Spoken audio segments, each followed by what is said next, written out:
Microphone check, 1, 2, what is this? It's the 5'7" assassin in the podcast business. I am your host, Rohan Patra, the rap music plug at your service. Here we are again at the end of a rainbow. The Rap Music Plug podcast presented by QLC TV is the remedy to the I don't have anything good to listen to problem. Through in-depth album and song reviews, as well as artist interviews and general rap commentary sprinkled in between on all of what the mainstream and underground rap scenes have to offer, this is your one-stop shop to knowing what to add to your queue, play next, or pop into your record player. Welcome to the show. What is up, family? It's really rare that you have the chance to find an artist that you feel truly sounds like nothing else you've ever heard before. That's a very weighty statement, but sometimes it happens. And today, I've not only found an artist like that, as many else have, but I've actually been blessed to speak with one of these artists today. And that's Philly's own Andrew, whose blend of melody, eclectic tastes that infuse into a brand of hip hop that is so irresistibly catchy, honestly. And as I just said it, remarkably honest. Remarkably honest. I have to say that twice because it's really amazing the kind of effect Andrew's music can have on you, especially his latest record, released under $3 Pistol, Zilla Rocca's label, that's been doing great. And I'm just really excited to have you on. So how are you doing, man? Thank you very much. I appreciate the kind words. I'm doing good. I can't complain, you know. Mm-hmm. Can't complain. I'll save that for the songs, you know what I mean? Yeah, and you know, like a clear trait of your music that I really like that sets you apart, as I said, is this. It has a lot of mix of like acoustic rock, folk, and kind of a confessional singer-songwriter ethos. I feel like that you bring into your raps and the singing. So like, what were some of your key influences that like allowed you to kind of develop into this artist that you are today? I think that so I feel like music was just always super important growing up. Like my earliest memories, was never without music. You know, at home, the record player was always on, or some radio or something, and then like in the car, it was like a slew of tapes, you know, like a big box of cassettes, and I'm just like going through it, like, what are we going to listen to? You know, so there's always music going on all the time, which was like really inspiring. And like both my parents were super big Beatles people. So so it was like, you know, that was like my introduction was the Beatles. And then a lot of like, you know, 60s, 70s stuff, like a lot of soul, a lot of like different like old music was always playing. So that was kind of where I jumped off. And then, you know, as a kid, you kind of rebel against what what your parents play and all that. Exactly. Yeah. So then I had like, my cousins were like, you know, I grew up in like an Italian family, like super close, like eat dinner with your entire family every Sunday type of family. So I was really close to my cousins who were like super like punk, wearing like Dickies jackets with patches all over them. So like I got into that kind of stuff too. Like, so I had, you know, this with my parents, and then like I was getting put onto all this other stuff when I was really young that like I feel like a lot of other people weren't at the age, because I had like all these siblings that range from like my age to like 10 years older than me, you know. So that was kind of the jumping off point. And then as far as you know, just kind of like, I felt for my whole life, I kind of just appreciated all different kinds of music. Like I really did have an interest in like, in just all different types. I wasn't like dead set on anything. So it made me like want to explore everything that was out there. And I feel like at the time there was like so much happening in all different types of music. What about hip hop specifically? What were the first kind of hip hop artists that you really got into?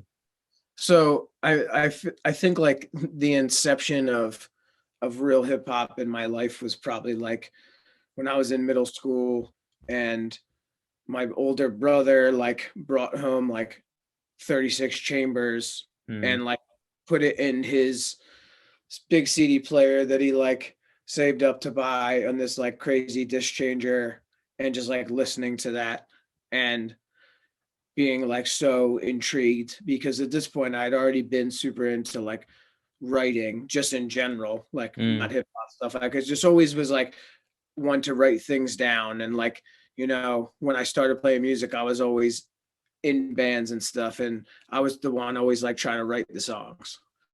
So Right. that the lyricism of it all is really what like struck me. Just And yeah, because, could you speak a bit more to that musical background, like as it relates to your like music making? So from how to make beats, how to write, how to rap, how did that all come together? so I started playing guitar when I was in like sixth grade. That was like the first, I feel like, you know, as like a young kid right then, like finding punk and stuff, like naturally I was like, oh, I want to play guitar.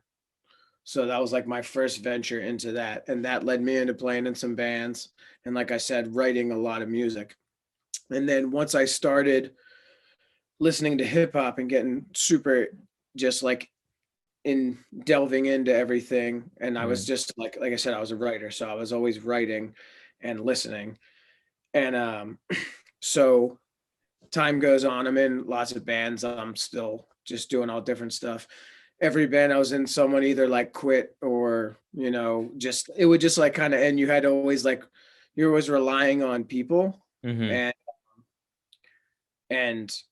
I kind of like fell in love with the idea that I could just like do the writing that I wanted to do and like kind of not have to rely on anybody.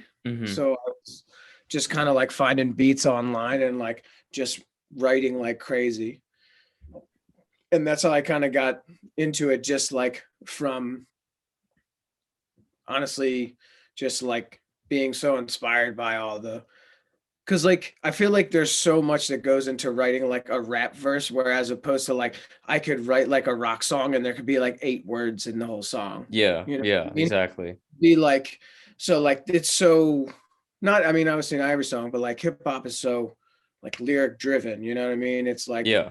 so that to me was like so appealing as like as like loving to write. Yeah, it's really funny because obviously right now, like the generic stereotype that people like to throw on hip hop in a negative way is that, oh, it's just like they listen, obviously, first of all, they're just listening to what's on the radio, which is just like a dumb way to look at a genre of music. But even that aside, they're like, oh, they're not talking about anything. They're just repeating the same words. And it's funny because it's the same genre that is by far, by there's no stretch of the imagination, the most lyric driven, the most lyrically dependent. And it's wild when people don't realize the cognitive dissonance between like very popular rock music that's also great, but there's not a lot of lyrics going on. It's just not the focus, which is fine, but it's just funny. It's just funny how people do that. Yeah, and like essentially what you're saying is like it's just funny because people that are saying that, it's like saying that every rock band is saying the exact same thing. It's like saying like, you know, Christian rock and like death metal are like, oh, well, they're just rock and roll. They're just saying the same thing. It's just that people that like are saying like, I don't like this and I don't care enough to like actually do any like research beyond like the small things I know. And then I'm just gonna lump that all into one thing and then say that that's what that is. Yeah, exactly. Same thing that happens like to country music even, that often gets labeled. I mean, and I agree. I think a lot of the radio music in country is really bad, that bro country, but that's not all of it. There's a lot of great stuff. It's not country music, it's pop music. It's Yeah. just like, you know, every music has their pop version of it. And like real true country music is like great. It's like some of the best storytelling that you'll ever hear, which is like obviously such a big thing in hip hop too. Like, you know what I mean? Like there's just some of the best storytellers in hip hop and then in country, both. Like it's nuts. But yeah, if you're like, oh, I hate country music because I don't like Tim McGraw, or I don't even know what it's on like country music anymore. Yeah. But you don't look like country music's on the radio. Yeah, that's just like, that's pop country music. That's just like saying Yeah, all that stuff sounds the same, but you're not trying to like move outside of what you know, that bubble, to like see if there is anything in country music that you do like. You're just assuming you don't by thinking that whatever else is out there sounds like the things you know. Yeah, yeah, exactly. Um, when we talk about Pop 1967, really interesting thing that you put in your description in Bandcamp for the record is that it's reminiscent of that late 2000, early 2010s blog era rap, which it's funny that when I first listened to it, Arco the Super wrote that though too, who by who the way. wrote that? Arco. Oh yeah, okay, Yeah, nice, so nice, like he's like, can you nice. write something about the thing? I'm like, nah, you just do it. Like It was a great heard the record, description. so you write the description. You heard the record. I was like, I don't know what to write. Sounds Yeah, dark. but he did a great job with that because but it's funny because I actually only got that, like I only fully, like I was like, oh, that's definitely it when I listened to your latest album, which we'll obviously get to, because it kind of made the old your previous album, Pop 1967, click in a different way. I think I just kind of needed to hear more, and then it all Yeah. made sense. But I'm curious, what is it about this movement in hip hop that resonated so strongly with you, if it did at all, because knowing that Darko wrote that? And do you feel like you see that connection and how it may have inspired you like whole decade later? Well, I mean, I think that's just kind of like that's just like the stuff that was right in kind of like the beginning. Well, not like the beginning. So it was just stuff that's like super inspirational to me, like as like an artist, that like kind of brought me to their like old DJ drama mixtapes Mm, and stuff. Like that was like my youth and like me growing up and like being inspired as a fan, one, and as a writer too, because like that's the stuff I was listening to that was like some of the most inspirational shit for me is like re-up gang, we got it for cheap oh, mixtapes, like, yeah. you know, like not even sanctioned albums, like mixtapes, like that shit, like Willie the Kid, La the Dark Man, like dudes that were on like DJ drama shit like forever ago that a lot of people, you know, don't even know. Like that was the stuff I was listening to, like all these like Dipset mixtapes and stuff. Like I used to go to this one corner store in like my area, and we used to go there and like buy 40s like when we were young, but they sold like they had a whole case of mixtapes, and I would just go there and just like buy mixtapes all the time, and Mm. like I like JR Writer fucking mixtapes and shit. Was it like a particular quality of it that you think really drew you to it? Like maybe I don't know, I'm thinking of that it's very raw. A lot of that music was a lot more raw. It was a lot very indie. Like there was a lot of success. Obviously, that's why it's the blog era. A lot of people just blew up out of nowhere overnight Yeah. with not while not making pop friendly music, quote unquote, which I'm thinking might be an aspect too. Yeah, it was. I mean, it was definitely like something else where people were finally like getting a little, found a way to like sneak through the cracks to get some kind of exposure, Mm-hmm. which was cool. And it was like shining a light on something else that wasn't like the mainstream stuff that you were hearing. And it was just like people from out of nowhere, like you said. Um, I think, yeah, I think that is definitely relevant to me in like the grassroots kind Mm-hmm. of thing, you know what I mean? Like I feel like that music kind of reminds you of like people that are there just like doing it, you know, like they're just doing it regardless. Like it got to you somehow, but like it was gonna get made one way or the other, you know what I Right. mean? It was there because it needed to be made first and foremost, not to like, all right, we're gonna make this so then we could leak it into this. It was like, nah, like this dude made it. Some other dude was like, this is fire, and then like put it on the internet. You know what I mean? Mm-hmm. So for me, I think that's big too because I just like need to make the music regardless. It doesn't matter what the outcome is. It's just like the fact that people are into it and are fucking with it, like that's just like added bonus, you know what I mean? Yeah. So And you're talking about the idea of just like you'd make it anyway. You kind of have to make it almost in a way. That's another obvious thing that strikes me about all of your music, irrespective just pop 1967, is that you're very honest, you're very open. And so like you're does it ever feel kind of painful to kind of rehash potentially certain thoughts? Or and then also another point is like, is it difficult to be or uncomfortable to be so open in a public forum, or does it actually kind of help you to maybe process your emotions by putting them in the music? It's like both. It's definitely like, I mean, it's like just a form of therapy, just like saying things, writing them down, like it just like helps. But it definitely, at the same time, yeah, it's super like, you know what I mean? It's like you're very vulnerable. It's like the most vulnerable you can be just because you're just like, yo, here I am. You know what I mean? For everybody to just say whatever the fuck they want to say about what you're doing. They don't have to offer up any like part of their own life or anything about themselves. They can just see what you're doing and then just literally just like say whatever they want to. So yeah, it's kind of scary at times to be like to know that you're just fully like there it is, you know what I mean? Like anybody could just stumble upon it Mm-hmm. time and you're just like there on display. So it's definitely it's a little like anxious stuff sometimes, but at the same time like it's just so helpful and like like it's a necessity for me that it just kind of like it's like you just kind of take the negatives and the positives of it, you know. Yeah. I can't not do it and at the same time like I always try to take away the like all right, if something was bothering me or whatever, like that I wrote, you know, like I was just like getting it out there, like, and that made me feel better. I'm like, all right, well, like if that made me feel better and I can put it out there, and like if I'm gonna be completely like transparent and seen, maybe at least like someone else will hear that if they feel the same way. Yeah. Yeah. If Exactly. that will help them, then it's like, all right, well, at least like if I'm getting it out there, maybe it can at least do some good too at the same time. You know what I mean? Got Mm-hmm. to think about it that way. Yeah. No, I feel that completely.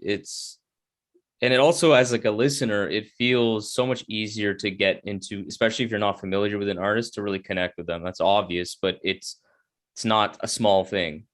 I think, especially again, as we'll get into your latest record, I feel like you can really get to know you, at least how I would perceive you, just by listening to the music, because there's no facade, there's no cloak, there's no mask. It's just really you. Yeah, I think I really think that like that's the thing that I try to really do is just like fully actually represent myself with what I'm giving you and like feel like yeah like that what I'm saying to you is just me. Like if you were to meet me and you listen to all you did was listen to my music and then you talk to me, you'd probably feel the same way because I'd just Mm-hmm. be making some dumb jokes that weren't really funny and it's just like all that kind of stuff, you know. It's just it's the same thing, you know what I mean? It's just like I feel like the genre is like dark comedy and that's just like what I do anyway, you know what I Yeah, mean? and that's It's that's like particularly my cup of tea. That's my yeah favorite that's kind of comedy. it's yeah that's just I just feel like it really like, you know, the whole cliche, like laughter's the best medicine, but like it's a fucking cliche for a reason. Hey, Yeah, you know what some I of mean? those are Like, right, you know. you know what I Yeah. mean? It feels good to laugh and it definitely helps the hurt sometimes if you know you're not feeling too hot, a laugh will go a long way. So Yeah.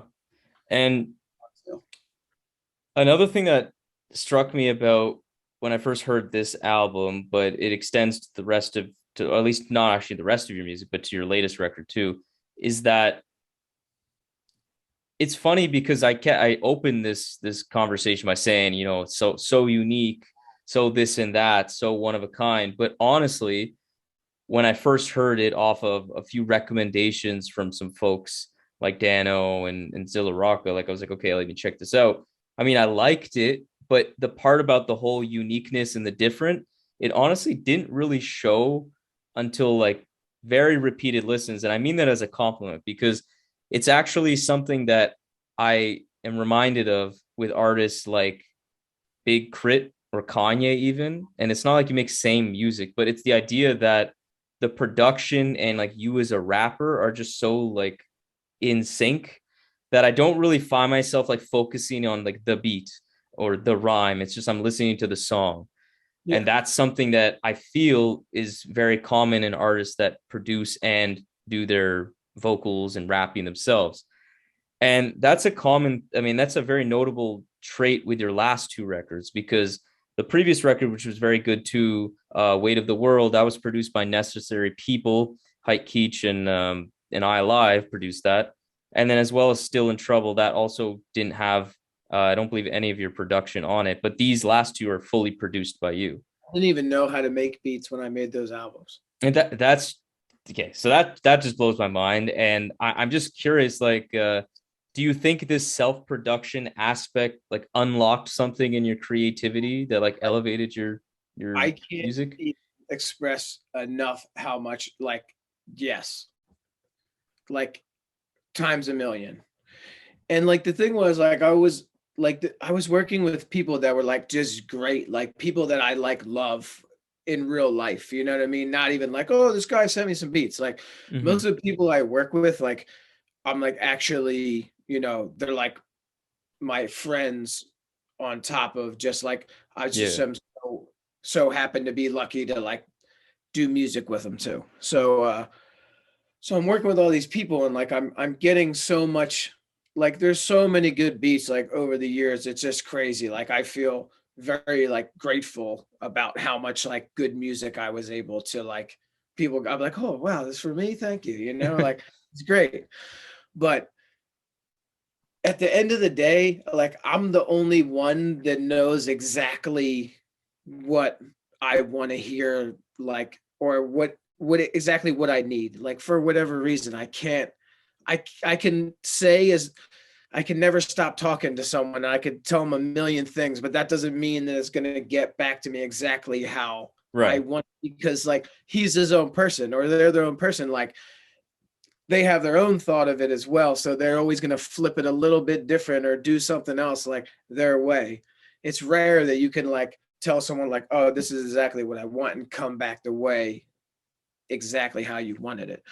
So once I kind of figured out the back end of the production side that I'd been like had wanted to do forever, I feel like it just really like found me in a spot that I just like made me so motivated, I think, really more than anything, that like I just got so hyped. I was like making a couple beats and I was like, oh yeah, this is, you know, whatever. I could listen to this. It's not the Mm-hmm.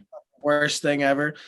And then like I remember one day I like flipped this thing and I made this beat and I was like, damn, this is actually like kind of good. Like this doesn't suck. So I sent it to iLab and I was like, yo, like check out this. And he's like, damn, this doesn't suck. And I'm like, all right, there we go. That's all I need. Like I got to the point where I could, like I turned it around and I was able to make something that was at least like, all right, I'm getting somewhere. And then like I just kept going and kept going. So I got to a point where I was like making some beats and I was showing like iLive. I was like, hey, what do you think? You know, I was thinking about doing some remixes from like, because my first thought was like when I started making beats, I'm doubting the shit out of myself. I'm like, oh Right. yeah, Yeah. they're like, you know, whatever, because I'm making them up. I'm like, they can't be good. So I'm like, all right, this is cool. I like this though. I'm like, maybe I'll take some like songs from like Still in Trouble and WOTW and do like a little remix project where Mm. I'll like use these beats that I produce and I'll like do some.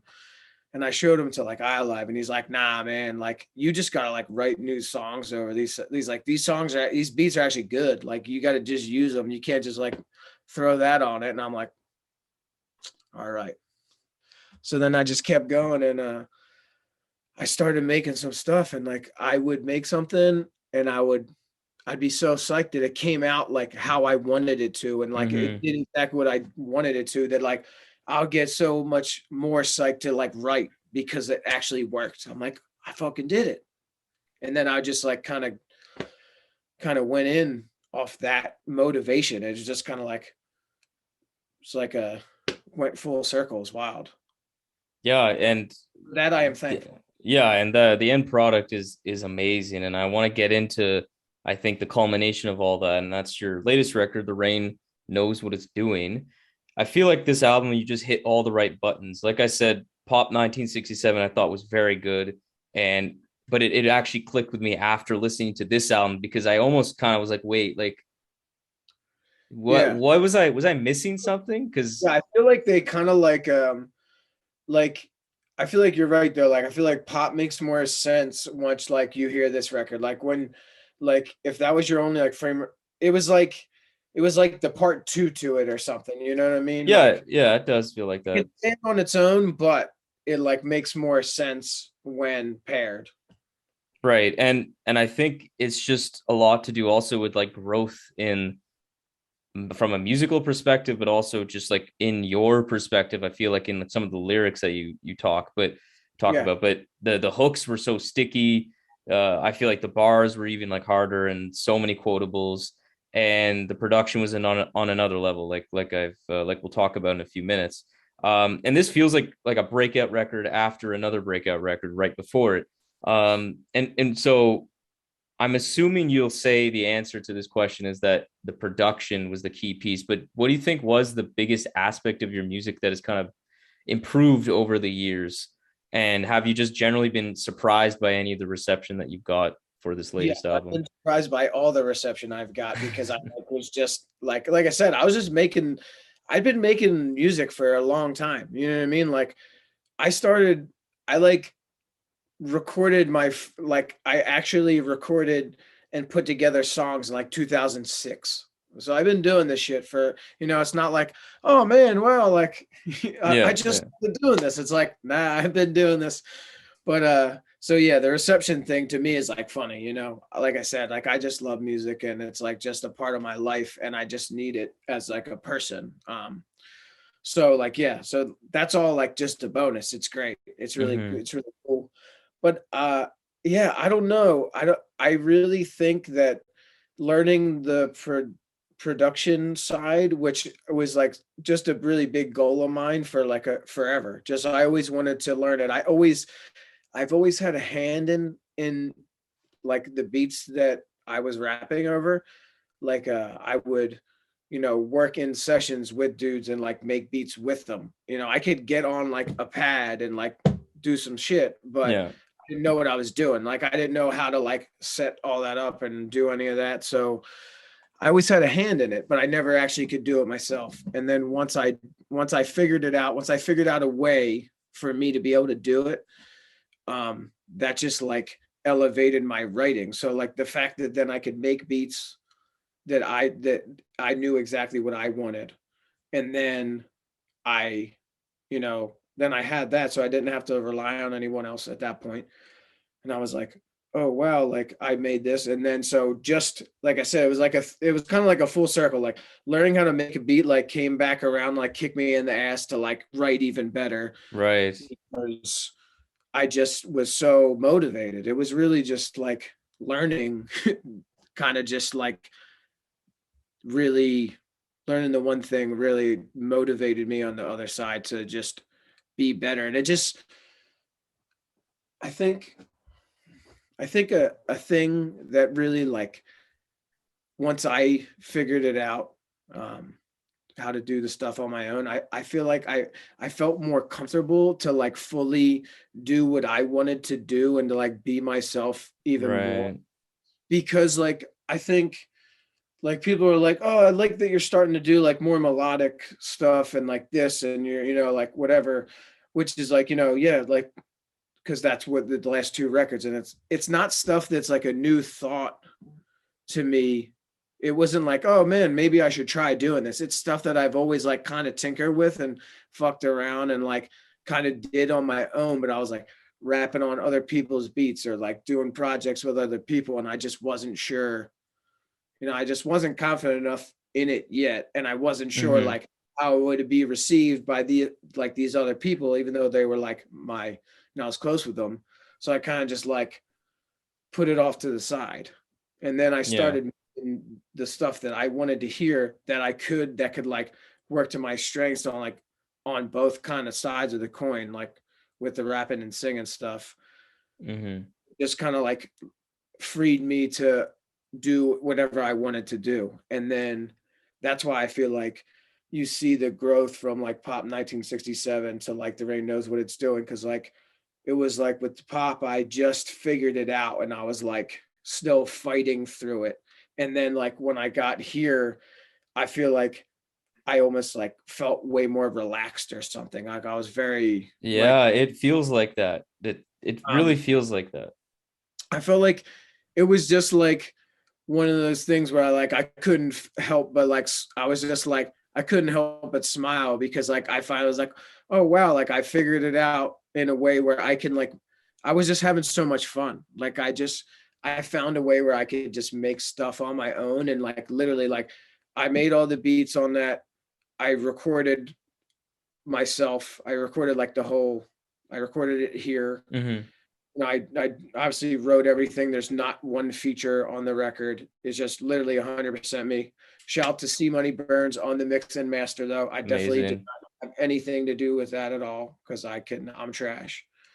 But so C Money did that, but like, you know, like I wrote it, I made the beats, I recorded it, you know, I did all that. And it was just like, it was so much fun. Like the fact that I could do all that myself and just kind of like have fun with it was just, it felt really great, to be honest. And in contrast with pop, like as you say, you were kind of like still fighting through things, whereas on this one you were a lot more comfortable. I definitely feel that, and I feel like I hear it in the music, particularly the production, because although there is similarities sort of in the production style, I feel like with this album, it's just everything's on another level.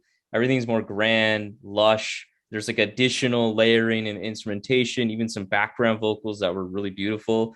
It felt really like a one of the felt like I forget the artist, but some like just like some pop rock singer songwriter, like the way they would incorporate certain vocals I found, and like saxophone and horns, like it's really nice. And even in like the ebbs and flows and the like the sequencing felt a lot tighter this time around with Yeah. like an anthemic, like grand closing, like and there's just generally the closers on a lot of these songs are really strong. So I'm curious, like what it almost felt like you since you had that figured out, like you had the general beat making figured out, you had kind of like the comfortability of the music, like with your melody, you kind of just took it to another level. So like what do you think you did do differently when it came to crafting these beats, because there definitely a lot more to it this time than Yeah, pop I 1967. literally don't know. I just kept this like these two albums too is just a string of me just like making beats and making beats and making beats and just doing it is and kind of just like learning as I go and just being like, oh, okay, like figuring things out that work better or like, you know, just better ways to do it. And it's just kind of like you're just this album to the next one is you're just watching me progress as like a human and a musician and a writer. Kind of like I'm just kind of going down and I just am like practicing and practicing. Like I feel like Pop 1967 was almost just like kind of the warm up to get to this record. Mm, You know what I mean? It was like, all right, I'm working out the kinks to get here. And it just kind of like I learned and kind of got to the end result that I was looking for, which is rare. But yeah, like I definitely felt way more comfortable making stuff by when I was getting into this record. Also, I'm just like always listening to stuff and whatever like whatever you're hearing what I'm making is like what's inspiring me at the moment or mm-hmm. like like I'm just listening to like so much and finding things like oh yeah this is it and just like things that I can't even wait, you know, I'm like watching the clock at work like get me the fuck out of here, I need to like go flip this immediately Yeah. type stuff. So it was just I feel like it was just a constant like it's being it's being constant and like consistent and just like I never stopped listening for what I wanted to find. Like I just was always on the hunt, like just listening to music, but not listening to find stuff, but just listening to listen and then finding it in the end because there's just so much great music out there. And like, I feel like I was definitely exploring a lot of genres that maybe not every hip hop producer delves into maybe sometimes. And that could maybe kind of lead to me sound some of the stuff I'm doing is sounding a lot different. Maybe, I don't know. Yeah, well, I mean, I just think there was a lot of progression in these beats that was just super impressive. And a lot of them showed up in like the outros on like Golden Spaceship, Orange Plastic Pistol. That just, yeah, it just really blew my mind. I was like, just, and it, because it just all felt like it was so organic. And I'm curious, was this all sample based, or did you perform some of these instruments live? All sample based. That's just doesn't make sense. I'm sorry. Yeah. C Money So did a great job on that mix, because like that sounded like you had a backing band that's just all in sync, just well, yeah, neatly working. honestly, I I just the only thing that I can say for myself in like beats is that I like hear stuff that I don't know. I guess like I just have an ear for what I know will work for me well. You know what I mean? Like I hear stuff and be like, this is amazing. Like I need to like chop this immediately type of stuff. Like I did not play one instrument on this record at all. It's all samples. It's all chopped, resequenced flips. And then, so, I mean, the only thing I used is lots of vocal layering and different stuff like that. And then C Money did his thing. You know, he definitely did some stuff on there as well. But yeah, I did not pick up an instrument on this record. That's wild. And I think that again goes back to one point you're saying about I found the right things. yeah, you did. And I think that self-production thing again helps, because it improved, I think, like just this marriage between kind of even the tones. I think of Golden Spaceship again, because that one kind of is a bit more of a distinct song on the rest of the album, and it just allowed you to go really into a tone and a vibe that you have been doing the whole album, which is just being really reflective. And I sparks a lot of thought because of the title, The Rain Knows What It's Doing. So I have my thoughts on what that may mean, but what was your general mindset when you sat down to make this album, and what was like the overall kind of message you were trying to convey? I feel like I literally never really have a message for anything. I'm just like, if the message is anything, is like I'm literally I'm figuring it out right now, like as we go. You know what I mean? It's like it's just kind of it's always that. It's just always like constantly learning, constantly trying to figure it out. Like everything is on the fly. Like I feel like that's life. You're just you never know it all. So It's very kind of explorative, whatever that word is. yeah, and like you said, like reflective. I'm just kind of like it's kind of like I'm talking about all the things and times and events that like got me to like the present day thing, and then I'm just kind of like summing it up and just kind of like reflecting on it as a way to process it, Mm-hmm. And what kind would of you say what does that title mean? The rain knows what it's doing.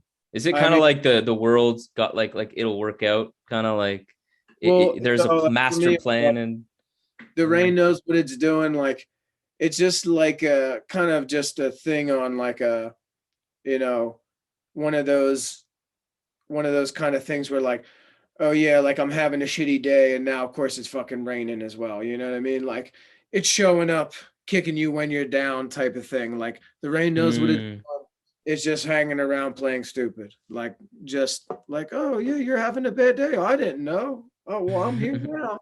You know what I mean? So just kind of like that was what kind of I meant by it. And you mentioned that you feel like this album is like represents a lot of progression in you as like a musician, as an artist, but also as a human. And this, in comparison to Pop 97, does feel a bit like a progression in that sense, that it feels a bit more distinctly dreamy, aspirational. It's got more of a hopeful tone, like things will be all right kind of vibe, but not in Yeah. a cheesy way, but in a real way. Like, would you say you're more optimistic these days? And is that like reflected in the music, you think? Yeah, I think like the older I get and the more like kind of like things I just have gone through and like changes I made for, myself or whatever is just kind of like I'm just starting to realize more things, and I definitely feel like this record is more hopeful for sure. Like I said, like the first one I'm still kind of like fighting.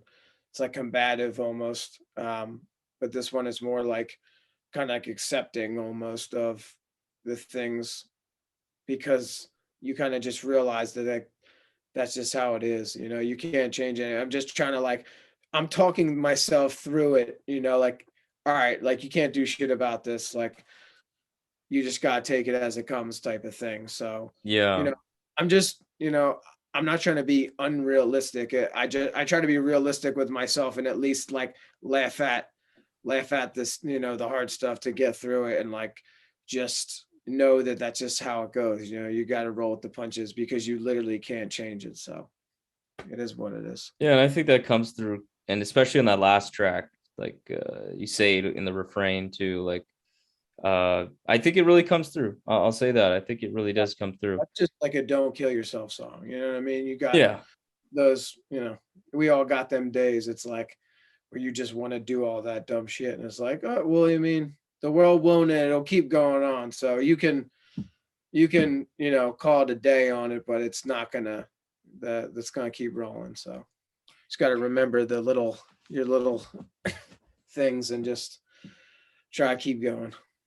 Yeah. And another notable aspect of this record is like the whole packaging behind it, the merch, this like ridiculous, I loved the artwork, but now that it's like zoomed in because it's my background, it's so fucking nice. Like it is so nice. And just generally that partnership with Zilla Rocca with $3 Pistol, I'm curious, like how did his presence help you kind of progress in your career? Because I know he's kind of been working with you for longer than just this album, or at least been like informally working with you.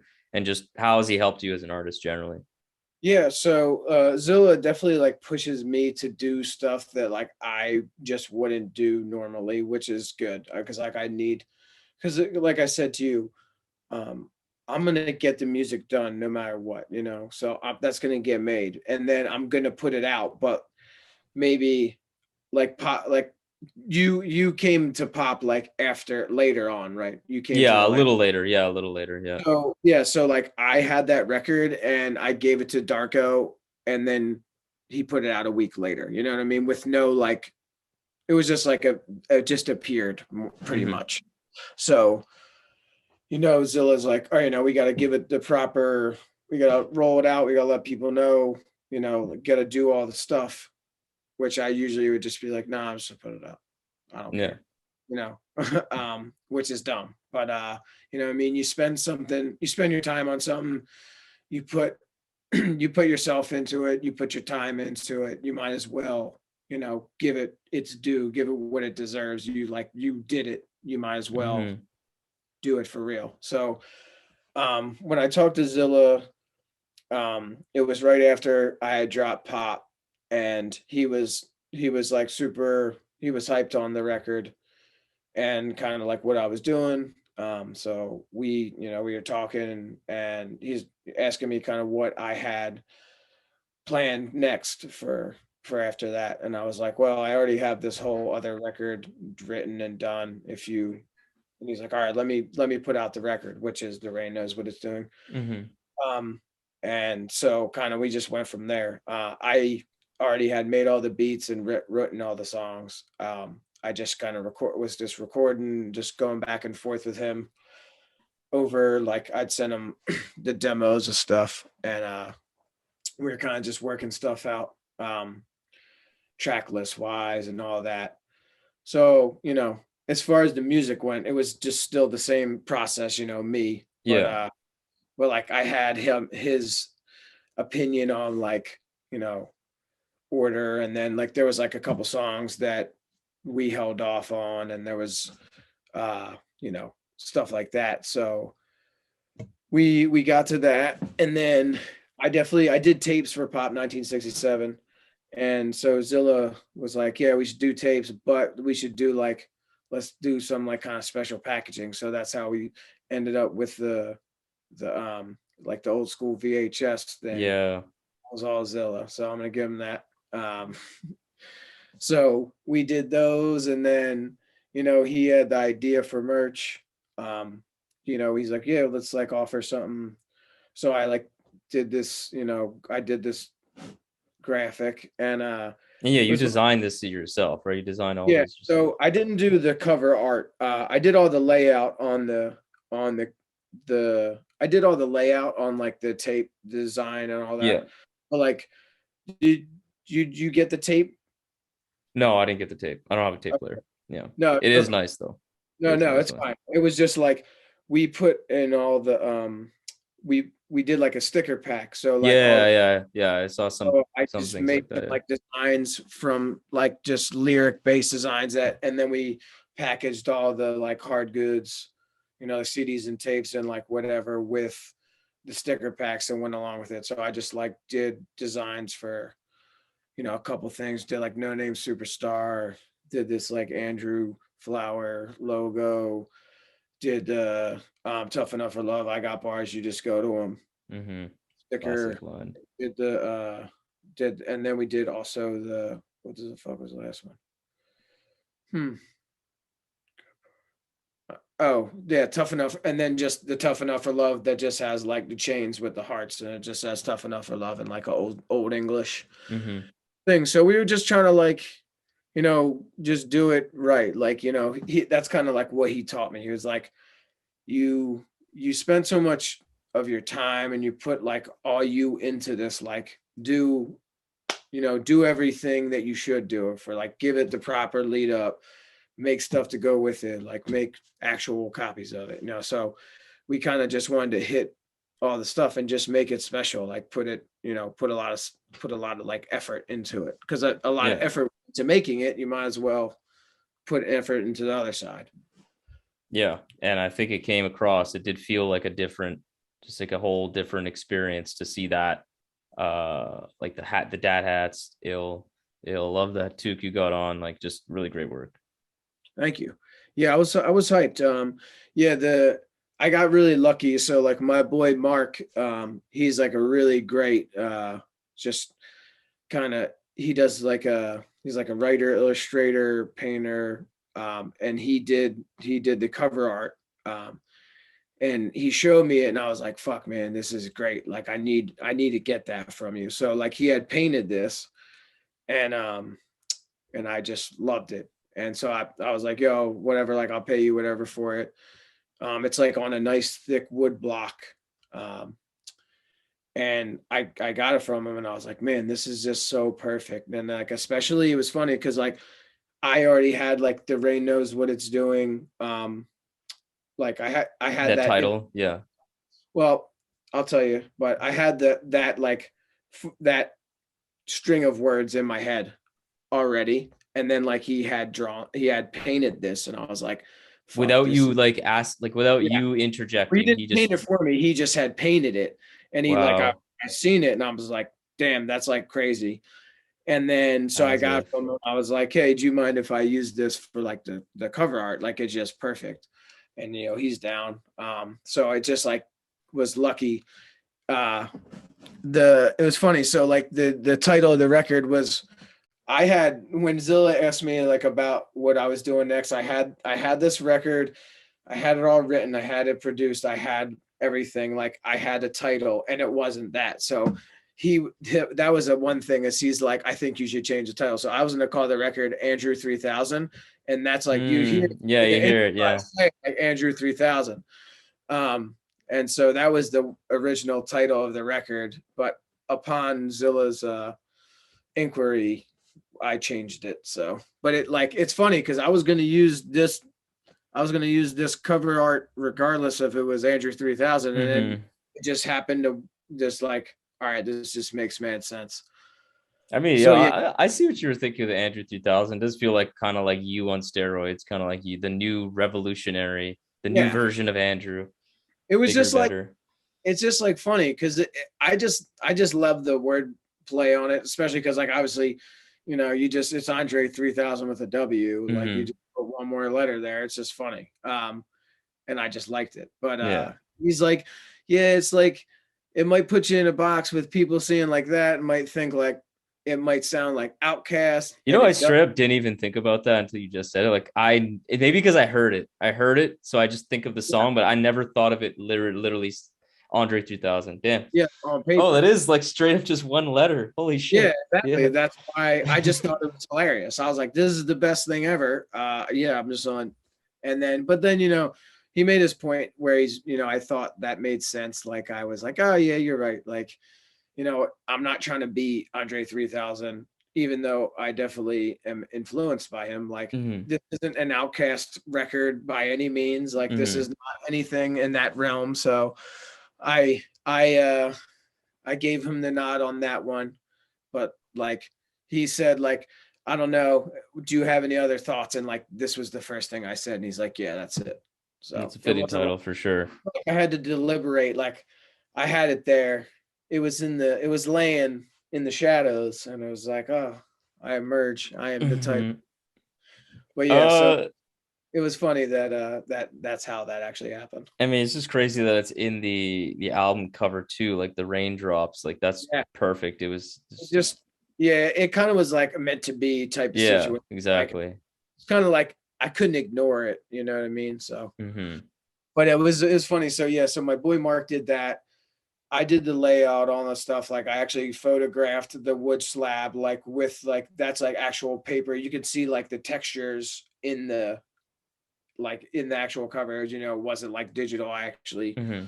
set it all up, and then the photo on the back is a Polaroid that my good friend John shot of me, like when he's from Florida and he was visiting. And it was funny. We were all just hanging out, and that was like that's where the Rough Elton John song title was inspired from that photo. Mm. Was that like I literally had worked all day. I was like covered in fucking like spackle and like paint, and like I was just like rock dust on me and shit. And we were just like at home, and I took it one of my friends like pair of like Prada sunglasses, and then I put them on, and then John took that picture of me, and like my hair is just wild, and I got like the Mm-hmm. Prada shades on, and then I was like, man, you look like a rough Elton John. Like I was literally like beat the fuck up, but I had these like product shades on, and that's Yeah, like song Rough Elton John. Like I said, Prada shades on my face. Like that was literally from that photo, and that's that's why nice. Rough Elton John. And then Polaroid flash, a company to last, good company, don't take it for granted, never that. That's like that song, that title is like inspired by that photo that was on the back of the album, which That's is like a awesome. cool little anecdote. Mm-hmm. Yeah, no, that's really cool. Uh, and so it started 2022. You released this. Did this drop in January or February? I think it was February. February, supposed to be the 15th, but we ended up putting it on the 4th because Bandcamp announced like The Bandcamp. Bandcamp Friday. So we were like, fuck it, it was Yeah, ready. You know what I mean? yeah. So we just did it on Bandcamp that day, and then it came out on streaming on the 15th. Yeah. Okay. Okay. So yeah, this is still an earlier release. So I'm curious, like, what do you have planned, if anything else, for the rest of the year? I got a whole lot planned. Okay.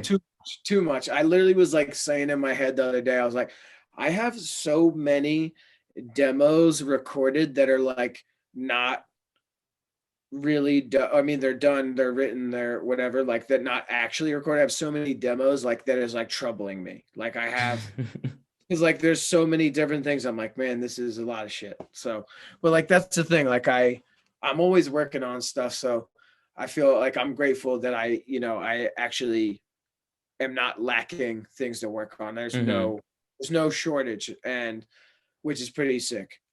So yeah, first and foremost, I am putting out a joint record with Zilla. Yes. Yeah. He mentioned that to me. Yeah, so we're doing a joint record together in sometime this year, probably mid-year.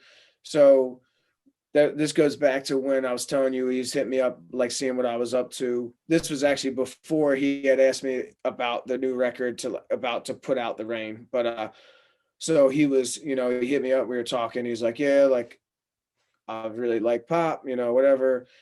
And he's like, yo, you got any beats? I'm about to like go to the studio. I think he was going to Baltimore to like record with like Infinity Knives and like those dudes. And he was like, oh yeah, you got any beats? I'm going to the studio. So I sent him like 10 beats, like a bunch of shit. And he was like, oh yeah, I'm gonna use this, and then it just ended up like he was gonna use pretty much all of the beats that I sent him. So that was cool. And then it was like, all right, well, if I'm gonna use like all of these beats, like, do you want to just like work on a project together? And for me, like I told you, I just kind of got to the point where I'm figuring out how to like make beats. Yeah. Like obviously, as being someone who's like done this for a long time, and I had aspirations to produce. Obviously, that's like a bucket list thing for me. It's like to produce an album for someone else on top of myself. So I sent him that, and then that's kind of like, it was like, all right, well, I sent you 10 beats, you're gonna use 9 of them. Fuck it, like let's just work on something. Mm-hmm. So it was dope. I was sending him a lot of beats. He was just sending me back demos that were just like, woo. It was cool. So yeah, we've been going back and forth on that. There's like a lot of people on that. It's gonna be really cool. It's gonna be a good, awesome record. Are the beats are they kind of like drawing on similar territory in terms of the sound of these, or are they different? Would you say?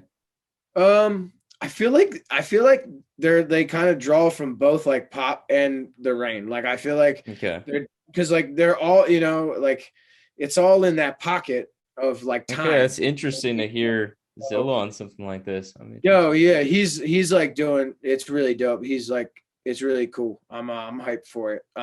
Yeah, so like Zilla like took the lead on that. Like he's doing like, most of the rhyming, and I jumped on there a few times, did like nice, a couple verses, couple choruses, and then we got like a bunch of features from just like a lot of really awesome artists, like just there's like a great cast on. It's to be really sick. So I'm working on that. And then like obviously I Alive.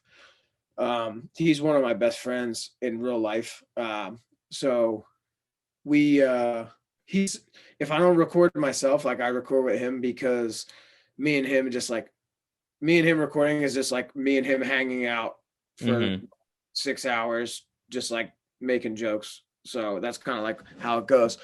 But so once I was done this, he was like, yo, like you know how like he has that label, he does the label Cold Rhymes with Height Keach. I don't know if you ever. I'm aware of Height Keach, but I don't know about that. No. So Height Keach and Donovan iLive, they do this small label called Cold Rhymes. Darko, the Supers, put out a lot of stuff on it. All hype stuff on there, like Donovan Days, iLive, Hell Hole Store, stuff like that. But yeah, so he was like, yo, let's like work on some stuff, because I have a bunch of beats from Donovan. I have some of my other beats. I got some beats just from like a bunch of different like friends. So me and him started working on that, and this is like a lot different than The Rain Knows What It's Doing, like fully different. Wow. Okay. But yeah, it's been really fun. It's been cool. It's been like, Donovan's Eli's a great person. He's just like such a great person to work with. He's very just gifted. Like he can, just be breaking out like random things. Like I don't even know what they are. He's just like, oh yeah, I got this. I'm like, what does that even do? You know what I mean? So we'll be in there, and the way we've been doing it is really cool. So we'll go there. I'll go over, we'll get a session. I'll record the vocals, and then we just kind of like start breaking the beat down, and then just kind of like adding, taking away, kind of like really just going at it while we're doing the song, which is really cool. Like we're kind of like live mixing it / like improvising on the beat. We kind of use it as a skeleton, and then kind of just like do what we think makes the most sense. It's been really fun. So I'm working on that with him. got the album with Zilla. Um, I am working on some songs with Steel Tip Dove. Damn, nice. Yeah. So like I've been talking to him. I got some beats from him a long while ago, but then we kind of reconnected and he sent me some more stuff and then like it was just really, really good. And I'd like written some songs, then I sent him some demos and he was hyped on them. So we were just like kept working. So we got a couple songs in the tank, maybe turn it into like an EP, hopefully. This dude, I don't know if you know Filthy Broke Recordings, Yeah. the FR. So like Yeah. MJC, that guy, that dude who does that, he had sent me some beats. I did some demos with them. Like he's like hyped on them. So we're gonna, I think maybe pursue that as well. Maybe just like as a couple singles, like some Lucy's. So there's that. I produced a whole nother album for myself that I'm starting to record now. Nice. Yeah, I'm really hyped on this one. Like very fun. But yeah, so there's a lot of stuff going on, but like the one that I just said, like that I produced, that I self-produced fully and I'm doing again is like, I'd say that was like the follow-up to this. And the other stuff is like, little islands. Yeah. Okay. That's exciting. Yeah, so I'm doing that. I'm starting to record the songs for that, which I'm really hyped on. So yeah, there's a lot of stuff. And then do you know of the dude Jesse the Tree by chance? He's like, so me and Jesse just had been starting to like go back and forth a little bit, and like he had just sent me some beats. And so me and him had started working on some stuff, which seems like it's turning into something now as well. So yeah, I'm hyped. He's got like a record coming out on Strange Famous soon, like hopefully within the next like month or so. Nice. So that's gonna be sick. And then hopefully I'll keep working on that stuff with him too. So yeah, do you know dude Esh by chance? He's formerly Esh the Monolith, ESH. He's like a Boston, New England dude. No, I wouldn't say. I don't think I know. Yeah, I'll link you to his stuff. Yeah, do that. I will. But he's like an old friend who's like a crazy talented dude. And I had this project that me and him have been working on for a while too. So like I said, I literally got too much shit that's like bothering me. That's a lot, but I just very exciting.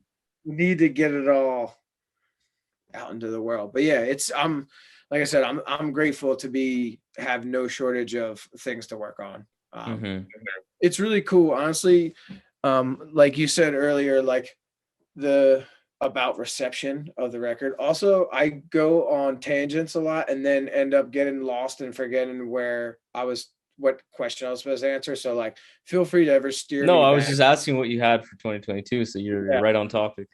But yeah, I'm just saying, because I'll just go, I'll be like, I'll start here, then I'll end over there and I'll be like, hold on, how did I get here? So, but, so the thing about reception that I just wanted to circle back to was for me, it's really cool to have like people just like finding, the music from like other people's recommendations and stuff. It's really cool that like people are like, oh yeah, I found this because so-and-so said. It's like, it's cool that so-and-so gave a shit enough about it to even say that this is good. You know what I mean? Like to like recommend it is like, that's like a big, that's like the biggest compliment, is someone being like, oh yeah, check this out, But the biggest thing for me with it is like other, like my peers, I feel like is kind of like the reception I've got in that kind of way. It's like, I'm always obviously most grateful to the fans, but like, it's cool to